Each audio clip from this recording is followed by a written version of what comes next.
Hi,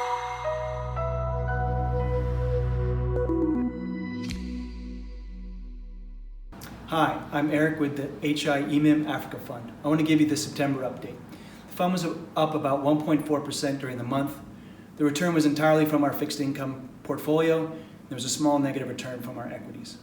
As we mentioned last month, we have about 78% of the fund in African government bonds with a yield of 10% and a modified duration of 6.7 years. The rest of the fund is invested in African equities where we've done the fundamental work and we like the upside. The big surprise in the month was the Egyptian inflation rate, which came in at 6.7% versus 7.8% the month before and 13% last year. As a reminder, at its worst in 2017, Egyptian inflation rate was 33%.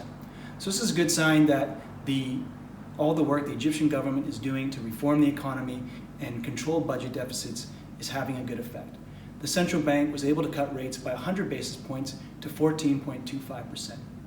We have about 9% of the fund in Egyptian T-bills with an after-tax return of 13% and 4% of the fund in longer duration Egyptian US dollar bonds. The Ghanaian inflation rate was also great.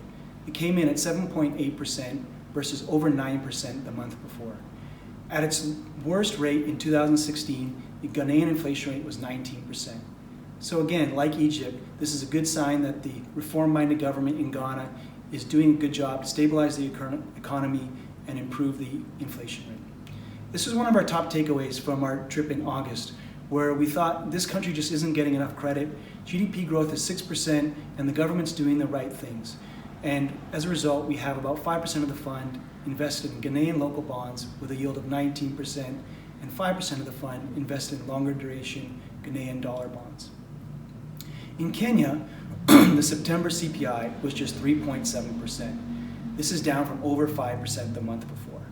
Despite inflation below 5%, the Kenyan central bank policy rate is still 9%. This is something we see across Africa, where central banks are being very careful to lower rates. They want to be careful to stabilize the currency and continue this trend of lowering inflation. As a result, you have quite high real yields in Africa, and this is why it's our favorite investment theme. Thank you very much.